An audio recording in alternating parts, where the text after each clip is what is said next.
Well, good afternoon, everyone. My name is Fred Steinman. I am the director for the northern section of the Nevada chapter of the American Planning Association. Welcome to the second in a series of educational sessions as part of an ongoing development series that the northern section is developing and providing to our section and statewide members, as well as guests and friends of the chapter. This ongoing development series is an opportunity for us to kind of explore various challenges and issues and opportunities that are emerging as the northwestern Nevada area and region continues to grow. Again, as I mentioned, this is our second within this larger series. Back in March, we had Brian Bonifant from the University Center for Regional Studies present during kind of a hybrid educational and social event at Silver Peak. And it really is great to have Dan from the RTC of Washoe County join us today.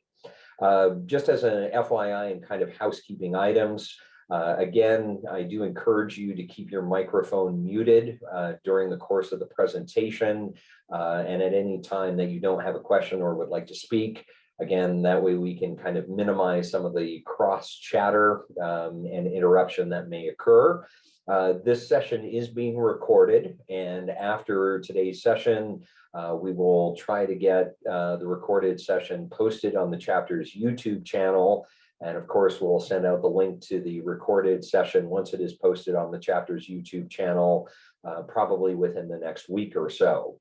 And I also should have information about 2 additional educational sessions focused on this development series for May next month, put together and sent out to all of you in the entire chapter within the next couple of weeks as we continue on this process.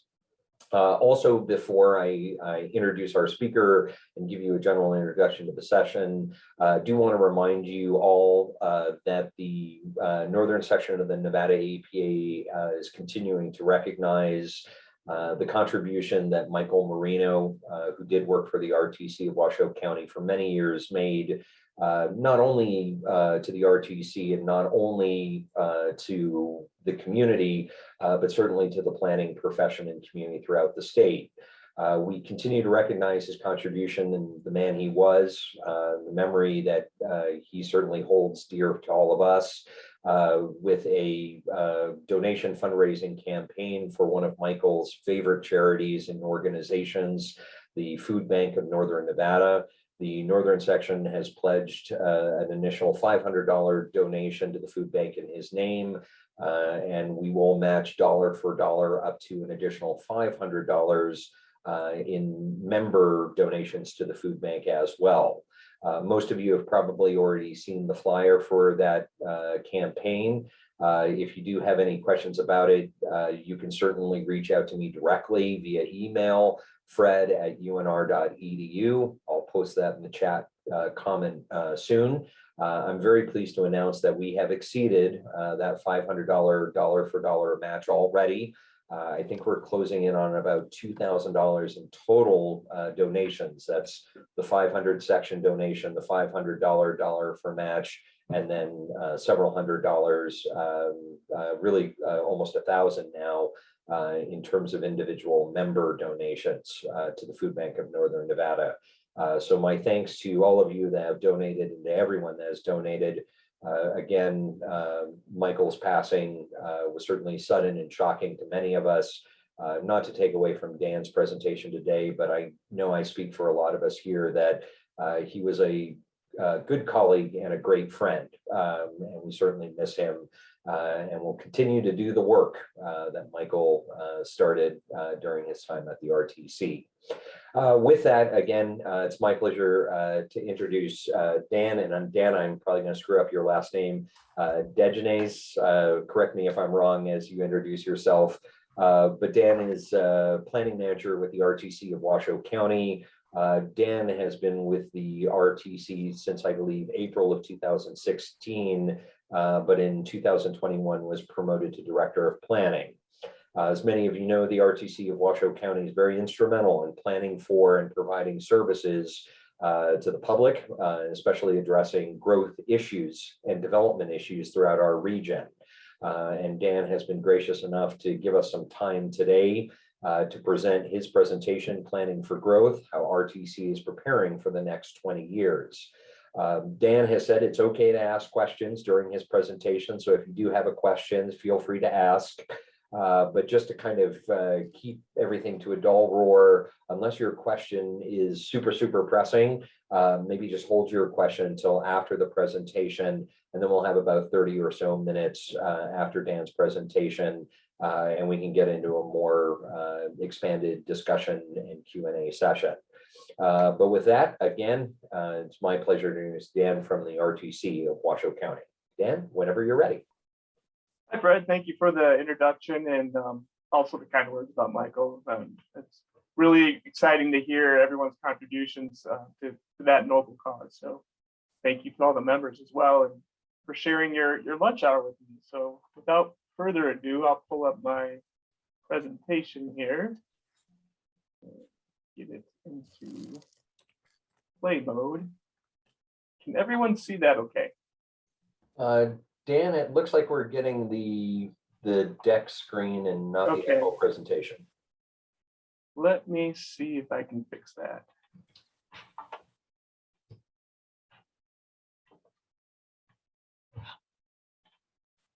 Still? There you go. That's perfect. Perfect. Okay. All right. Well, again, thank you everyone for sharing your time with me today. Now, as Fred kind of queued up, I'm going to be talking a little bit how RTC as an agency does its part to kind of not only facilitate growth, but do so in a responsible way, in a way that we try to benefit all users of our transportation system, and to do in the most efficient way as well. So let's see here. There we go. So starting really with the RTC Guiding Principles. This is something that is baked into our 2050 Regional Transportation Plan, which we did adopt about a year ago, last May. And these are really the guiding principles that we look to incorporate in all of our programs and services and our project implementation. You know, it's through this lens that really defines our success in implementing some of the services we provide. And if we're not meeting these, then you know it's time to look and see what we can do to do better. So just kind of run through them here real quick. Obviously, safe and healthy communities. Safety is a top priority here at RTC. Anything we do, we absolutely look through that lens. It's no secret, particularly in 2020, there were an increase in traffic fatalities and serious injuries kind of across the board. You know, there's a lot of reasons and speculation for why that is, but the unfortunate part was it was a trend in the wrong direction. So we partner very much with our local partners in the community and also at the state level, and working toward a Vision Zero goal, really, in reducing fatalities to zero. Now, some people say that is aspirational, and it is, but we at least want to reverse that trend and start going in the right direction. Also looking at economic prosperity, equity, and innovation, leveraging that technology, kind of always trying to stay on the cutting edge with, you know, especially when it comes to choices in transportation, and absolutely looking toward those communities that have been kind of traditionally underserved, and realizing that different people have different needs, but we need to be a provider to address all of those needs. Obviously, sustainability and climate action becoming more and more prevalent here. It's no secret that, you know, most of our greenhouse gas emissions do come from automobiles, and so RTC very much has a role to play in trying to support strategies that will help reduce those vehicle emissions and ultimately lead to better air quality here in the region. And then last but not least is increased travel choices. And again, this comes back to really just making sure that we are not single-minded in how we implement our infrastructure, realizing that not all modes apply to all people, but that's not an excuse for not providing a means for people to basically carry out their livelihoods, getting from point A to point B, to services, to jobs. So, and really all four of these guiding principles are kind of interlinked. And as I go through my presentation, you'll see these kind of recurring themes. So just starting out, I hijacked a couple of statistics from a recent letter that came out through the new infrastructure law, which I will talk in a little more detail further on. But these were some interesting stats I thought, and this is really looking at statewide. Since 2011, commute times have increased by 7.7%. And on average, every driver pays about $558 per year in costs due to driving roads in need of repair. And that's kind of daunting. That's significant. And Nevada is actually really in better shape than most states in the nation. And we do a lot of investment in our roadways. We have some very dedicated funding sources to take care of them. But that still is, the more capacity we add, the more we're going to have to take care of. And that's something to keep in that context, that we're not going to be able to build our way out of everything. Another statistic they was in this letter was that Nevadans who take public transportation spend an extra basically 134% of their time commuting, and that non-white households are 2 times more likely to commute via public transportation. So that's really kind of setting the context for this disparity, not only amongst transportation modes, but also those that depend on it. And so kind of zeroing in a little bit on just Washoe County, the table at the top is directly from our regional transportation plan. The information shown there is we partner very much with the Truckee Meadows Regional Planning Agency, and you'll see throughout my presentation I've lifted a few slides from them, but they help us develop what's called a consensus forecast for the region, and that really feeds our growth and projection models. And so really I wanted to kind of highlight what we're looking at in terms of 30 years on the pace that we're growing now and where we're kind of predicted to be. So you can see that we're looking at close to a 30% increase in our population. Fortunately, employment's matching that, but that has its place as well. So over almost a 35% increase in employment. And then we did break it out, understanding that there's a lot of activity happening in Story County and even further to the east, like around Fernley, which I'll talk about a little bit as well. And, with all the new industrial activity going there, looking at the impacts and job growth out there, to some extent, lack of residential, meaning that there's more taxing on our infrastructure to get people to those jobs out there, which obviously has environmental impacts as well. So just kind of highlight some of that growth out there.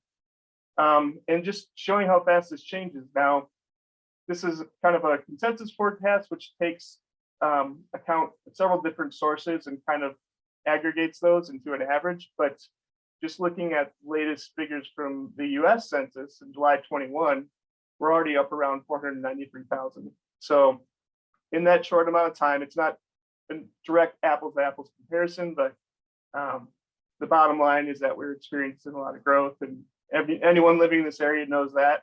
Kind of the chart below that shows where people are coming from. So this was from the US Census as well, residential mobility in the last year, which would have been 2019, I guess, because this is from the 2020 census. So if my math was correct when I was looking at the tables, we looked like we had about 38,000 people that relocated either within or to Washoe County. And so the chart on the left just kind of shows that breakdown where they're coming from. So 11% stayed within Washoe County, just moved with somewhere else, a different location. Another almost 2% came from somewhere else in Nevada, but 4% came from a different state. And so Again, it's no secret to anyone living here. We are getting a lot of in-migration from other states.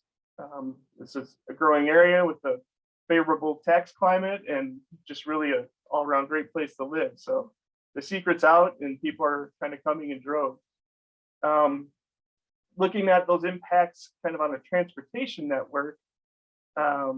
So the third bullet there talks about VMT, or vehicle miles traveled. It's a measure that we use in the transportation field to kind of determine how, how many people are driving on our roadways. And in that same 2020 to 2050 timeframe, we're looking at almost a 44% increase in our VMT in our region. This is just Washoe County.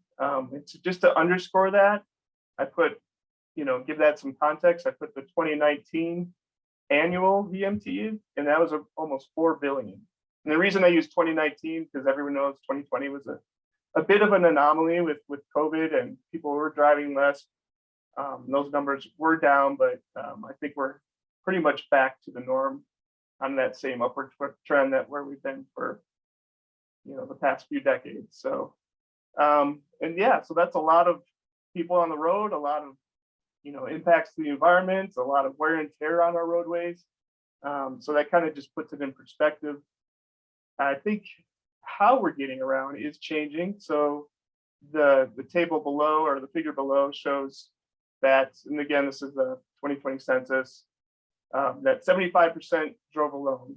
And I think that number is starting to decrease a little, which is encouraging. At the very bottom, you see people that worked at home was around almost 7%. I think we're going to see that number start to increase as well as our carpool. It's encouraging to see we're about 12% there. I think where we need to kind of focus some efforts is around our public transportation system and just our active transportation modes. And so that kind of speaks to the infrastructure we need to address to support those modes. And really, it comes back down to choice. It's all about choice. The more choices people have that are viable, the more options there are. So we can kind of fight congestion that way, because again, we're not going to build our way out of it. So just the average travel time now is about 22 minutes.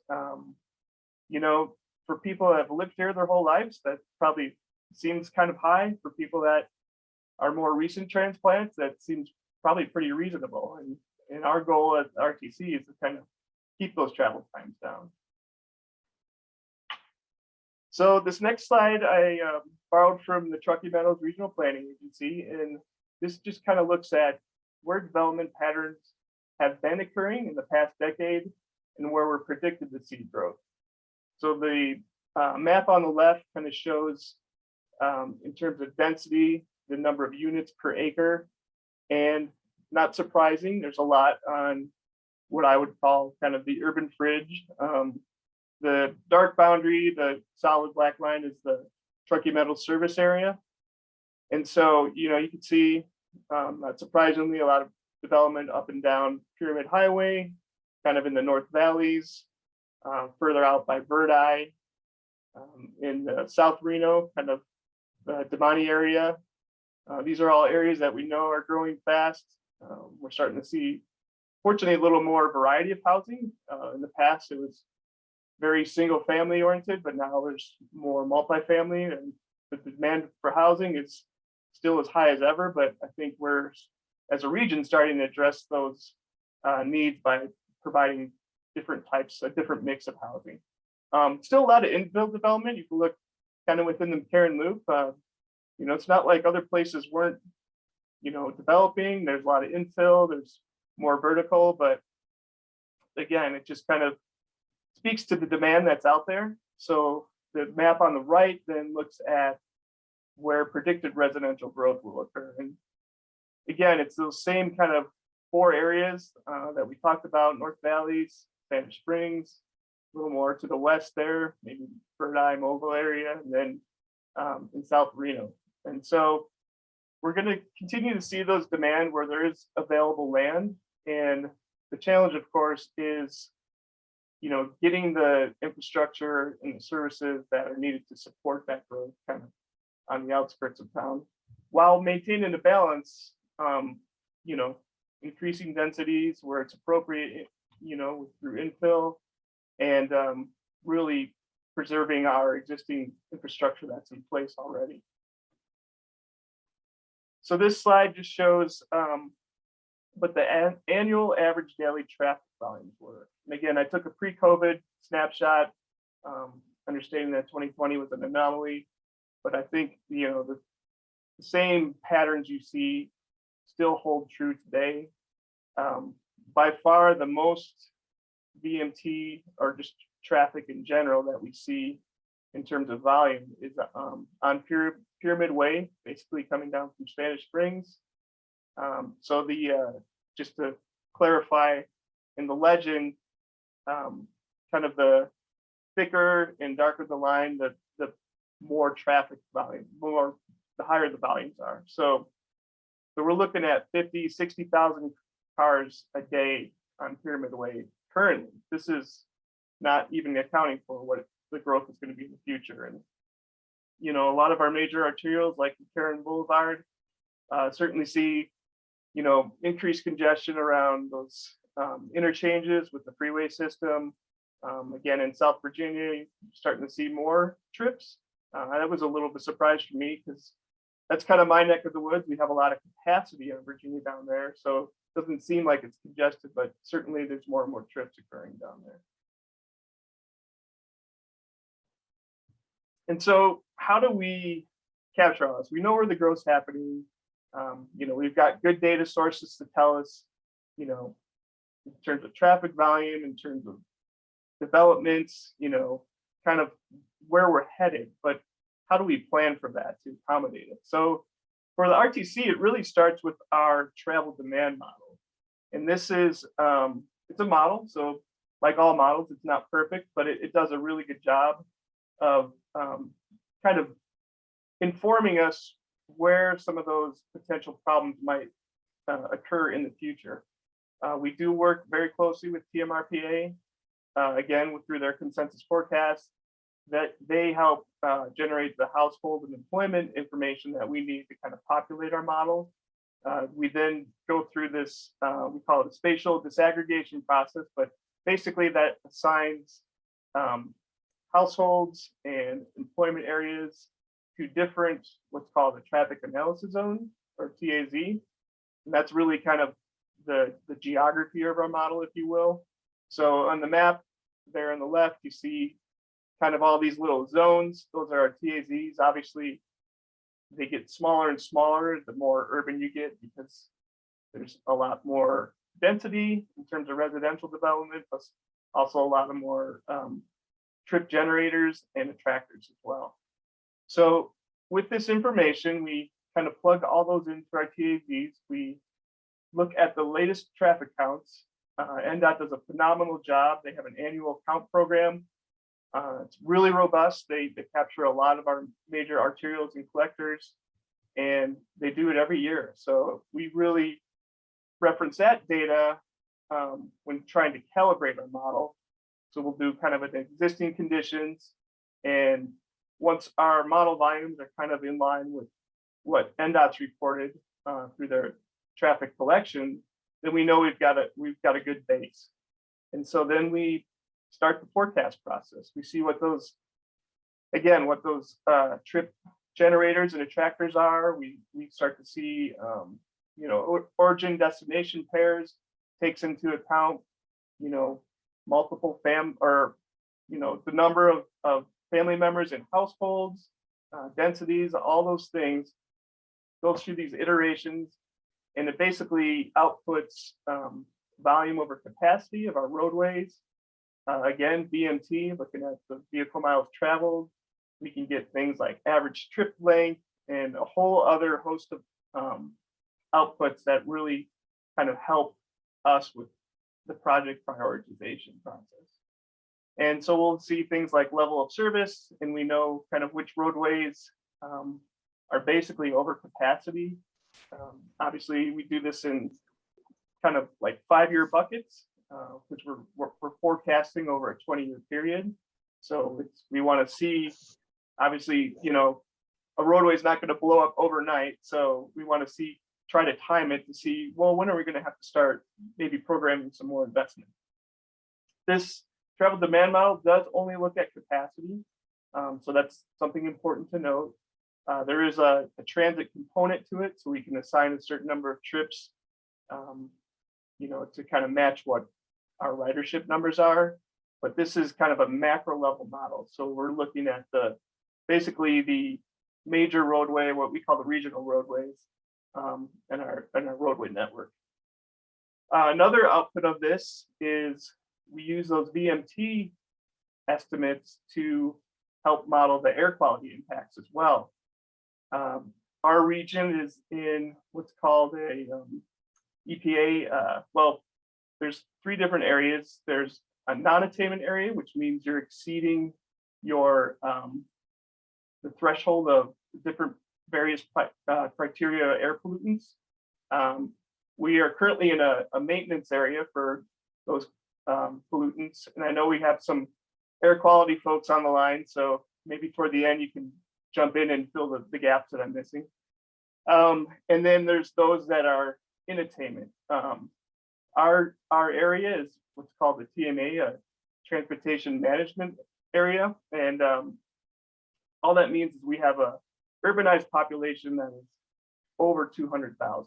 And so because of that, we have kind of some extra requirements that we need to do as the Metropolitan Planning Organization, which is what RTC is for the region, to ensure that the projects and programs that we're investing in basically helps to maintain our air quality and that we're not exceeding higher levels of pollutants. So we have to meet what's called transportation conformity. Anytime we develop or update our plan, we go through this process. We look at our VMTs, kind of what the vehicle emissions are, and make sure that we're meeting those conformity with those emissions budget thresholds.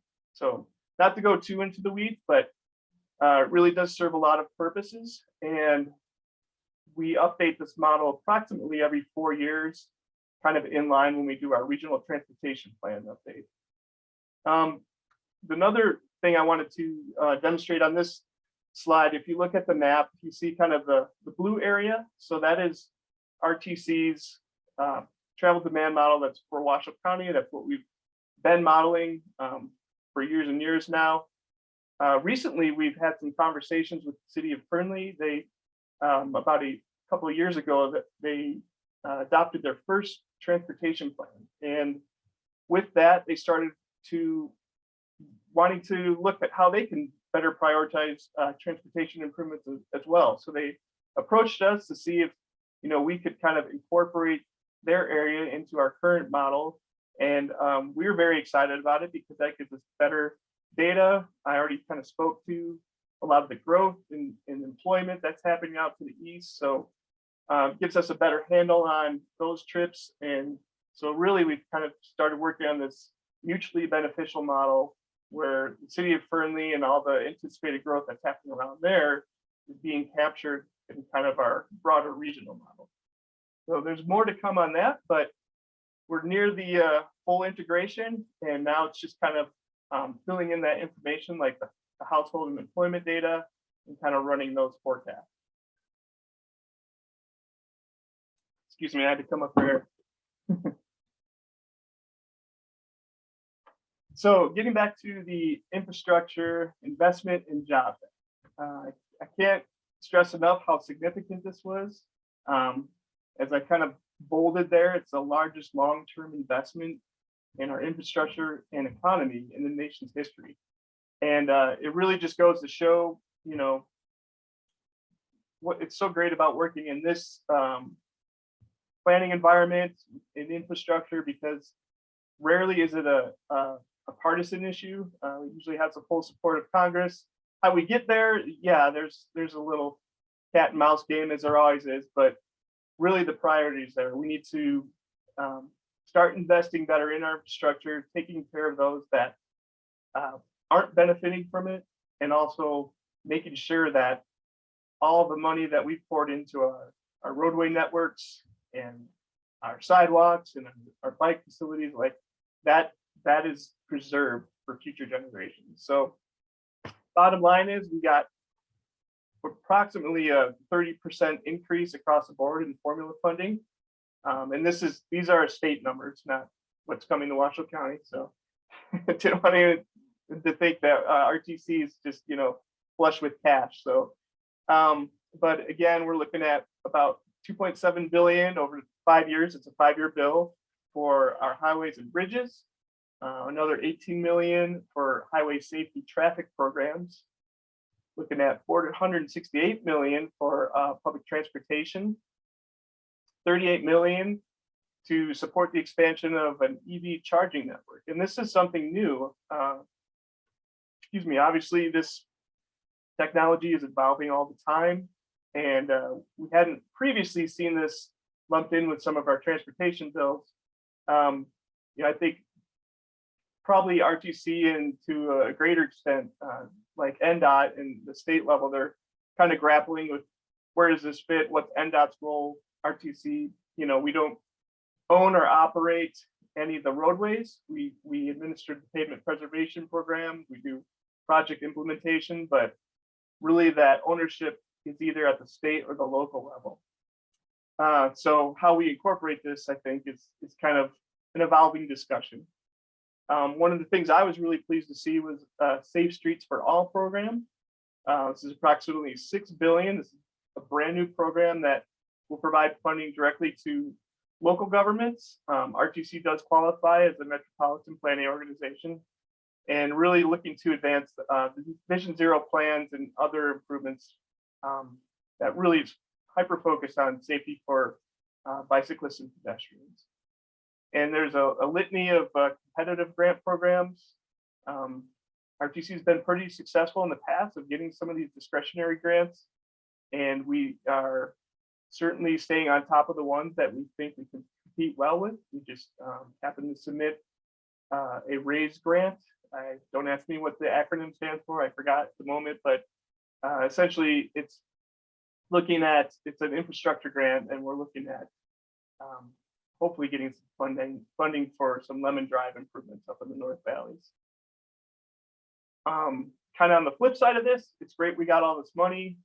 As we all know, we're experiencing inflation. Construction costs are going through the roof, not to mention supply chain issues. So it's kind of just pose this as a question. I mean, in the end, how much more are we really gaining? It could end up being kind of a wash, but we certainly want to be good stewards of those funds and prioritize those projects appropriately. So how do we do that? With all of the projects we have, sometimes we're looking at something major like adding a lane on Pyramid Highway, or it could be just maybe we want to put a multi-use path somewhere. Obviously, those aren't apples to apples comparisons. They have different benefits. They support different goals. So we have kind of an evaluation criteria that's customized, and I'm not going to get into the weeds of this today, but looking at different criteria that kind of helps us prioritize those projects and how we score those. So safety, again, is our top concern, and we look at historical crashes, we look at rate and frequency and the number of crashes. We look at congestion, usually in the form of level of service. Look at our pavement condition. Again, that our region has really great roads, and we want to keep that good track record up. Looking at our bridge rating. We have a whole set of separate criteria when we're looking at active transportation. Again, trying to make sure we're making those apples to apples comparisons. Looking at equity, kind of identifying where those underserved communities are and what some of those needs are. Looking at project readiness, land use priority. So again, another map from TMRPA with their 2019 regional plan update. They kind of moved toward this tiered land use system in terms of where we might prioritize our most investment in infrastructure. They broke it down by the mixed use core, which you can see there kind of in the dark blue, which not surprisingly is like our urban areas, downtown Reno, downtown Sparks, along the Virginia corridor there. And then essentially tiered out from there. And so we use that as a gauge to, I guess, demonstrate the efficiency of some of our projects. Look at available funding. We can score well on all these, but if we don't have enough funding or even the appropriate type of funding, because as you imagine dealing with the federal government, there's many types of different buckets of funding that can be used for very specific things. That's got to factor into how we do our decision making. With that said, it's not okay, here's the score, here's number one, so we're going to go all in on this project. It's really just a tool to help inform us as staff, to help inform our board and the decision makers, and really just get a better guardrails, I guess, in terms of how we prioritize projects. And these very much align with the national performance goals. These are from Federal Highway Administration, actually US DOT. And so it's no coincidence that a lot of our criteria match up with how we are monitoring those goals. And RTC does some as well, but we do have to report these up to NDOT, which they kind of report to FHWA, Federal Highway Administration, on our behalf. Sorry if I use a lot of acronyms. I'll try to remember to say the whole words, but if I don't, feel free to call me out on that.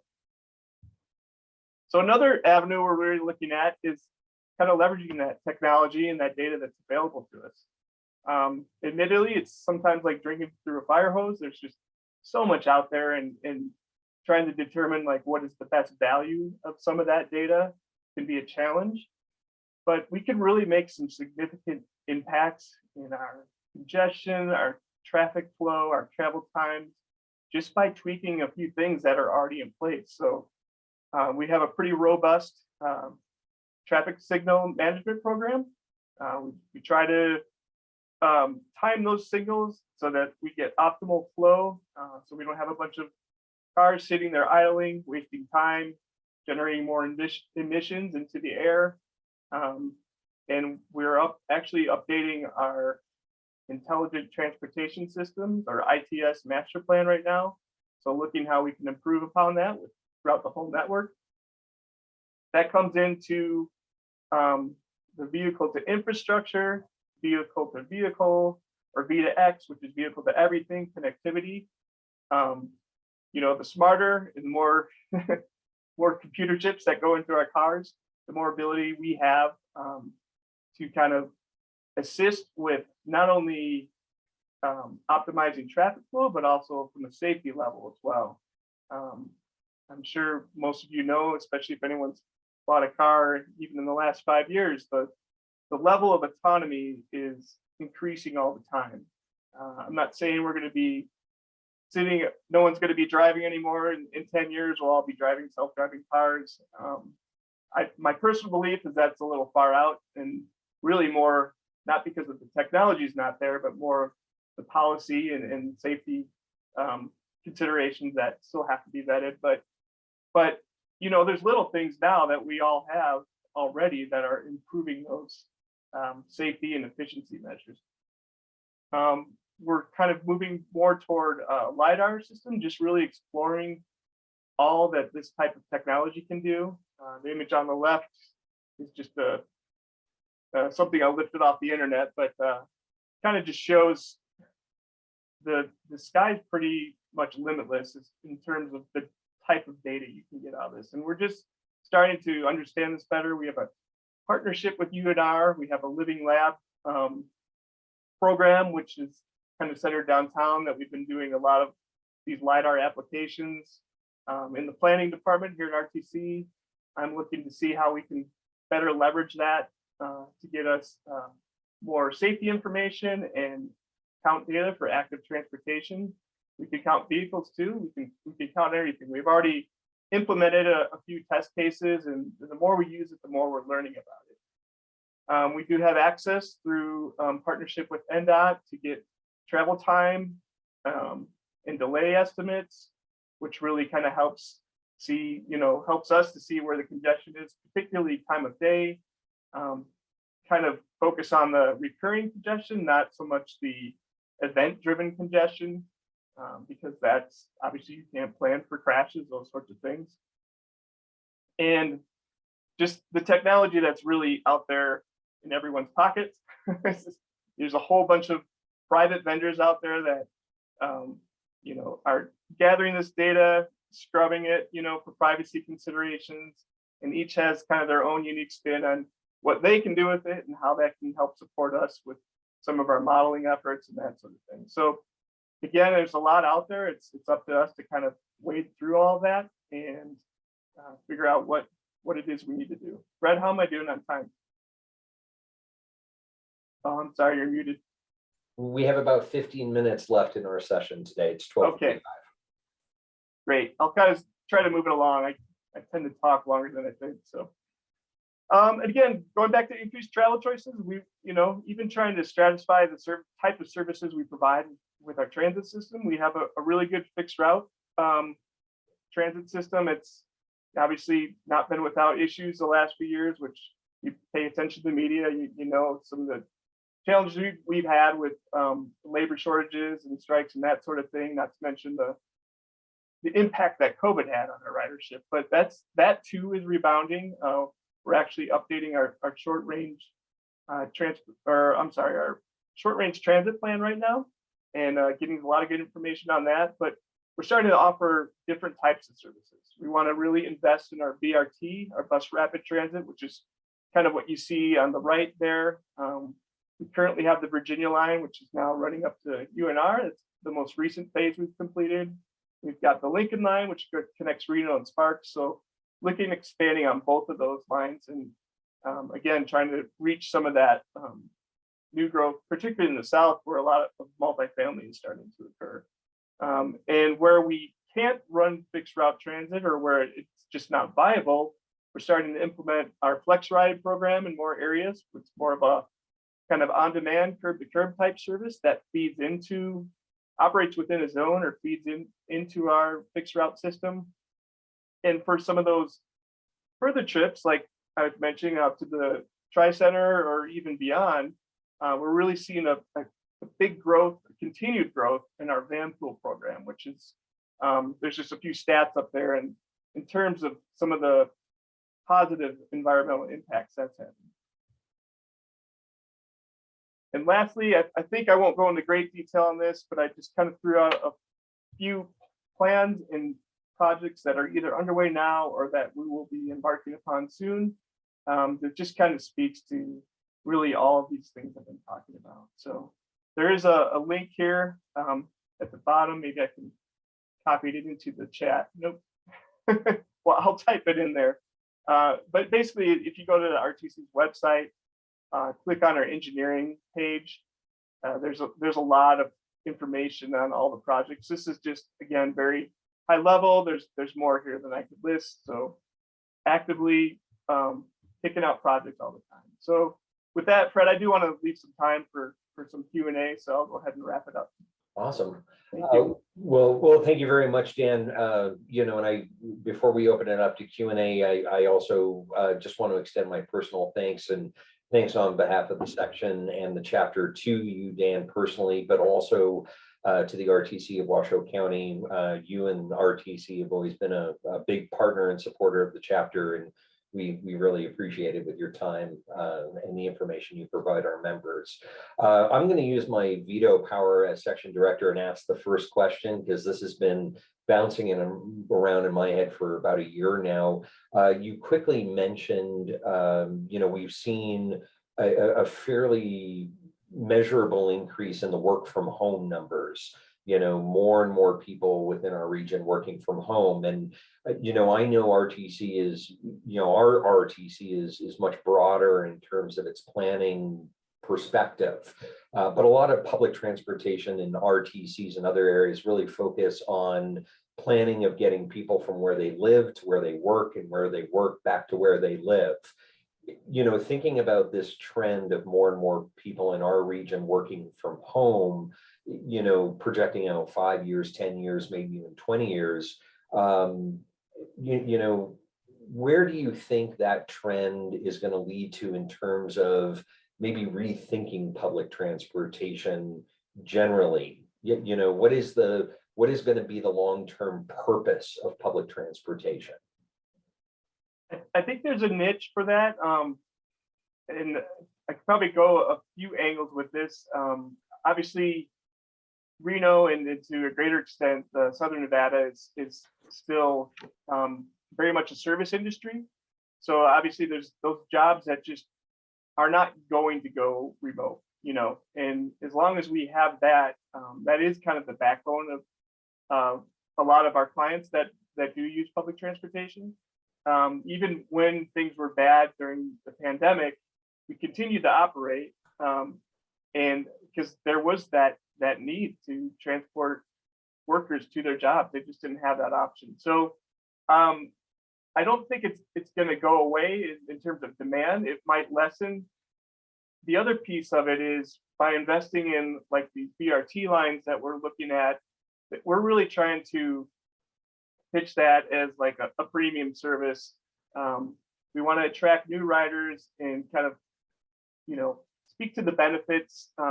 Maybe you don't need to use it to get to work every day, but maybe you want to catch a football game at UNR. Don't want to park, don't want to drive and deal with all the traffic at the pedestrian level too. So you just hop on the bus and there you're there, don't have to worry about anything else. So just trying to, I guess, market how a transit system can be a benefit to different people and for different circumstances. Nice, appreciate that. We have a question in the chat from Jim. With the expected increase in employment at TRIC, the Tahoe Reno Industrial Center, are there any plans to work with Story County to re-implement transit bus service to that area? Yeah, so that conversation does kind of resurface now and then.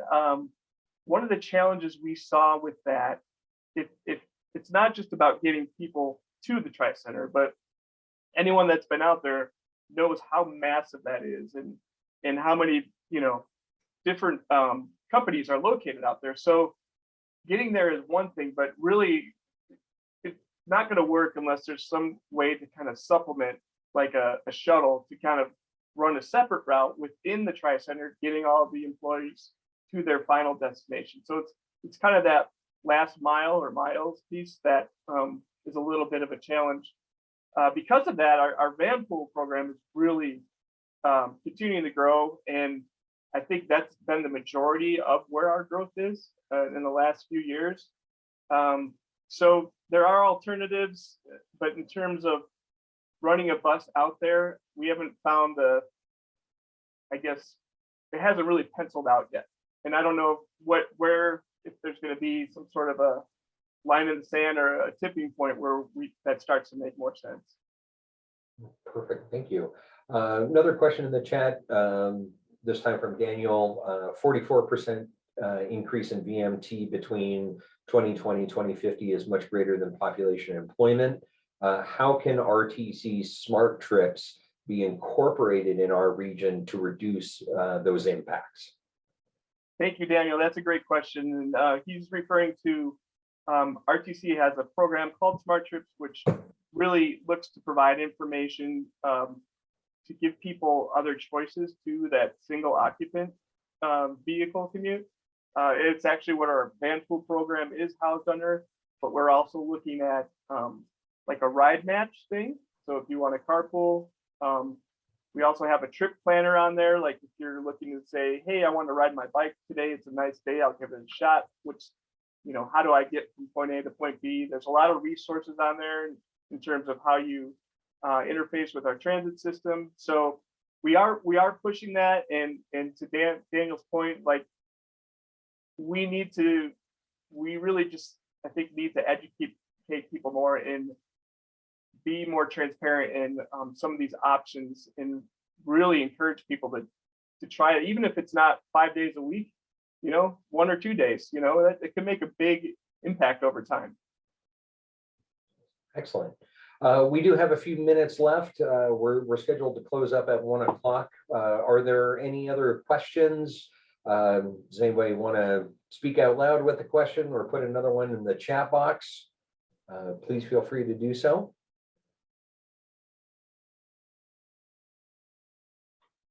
Once, going twice, 2 1/4, 2 1/2, 2 3/4.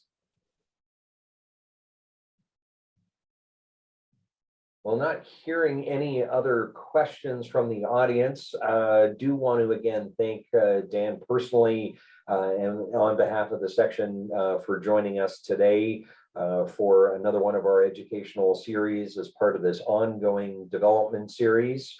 Again, as a reminder, we'll try to have 2 of these educational sessions, potentially 1 in person, 1 virtually online in the month of May, and then 2 additional ones in June to kind of wrap up the series.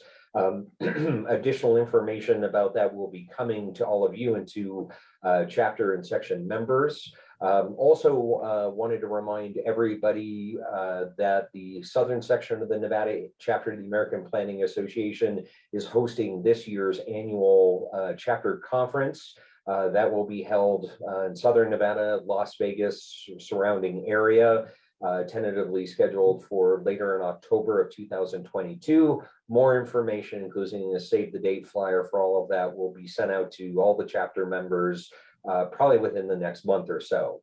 And the northern section, as a reminder, if you haven't received this information yet, we are going to be hosting our first in a very long time rural planning conference in mid-August of this year. That conference will be held, it'll be a day and a half held in Elko, Nevada. Subsequent AICP CM credits for everything. Plus, it's a really great time, and they have a great Basque restaurant. If you didn't need more incentive to join us out in Elko in August.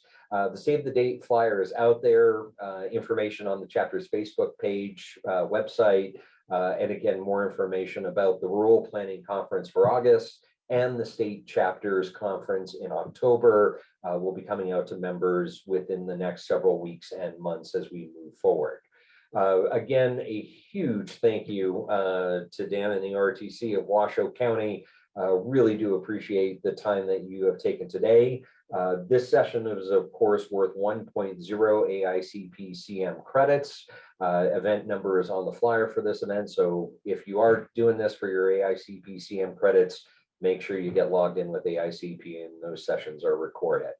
So again, thank everyone very much for being with us today. Dan, again, thank you very much. And again, more information about all the upcoming events that the section of the chapter will hold will come out in the following weeks and months. Till then, have a wonderful rest of your day and a wonderful week. Stay safe out there. The wind is coming, the rain and snow is coming. Winter isn't quite over yet, but do enjoy the rest of your week. Thank you very much.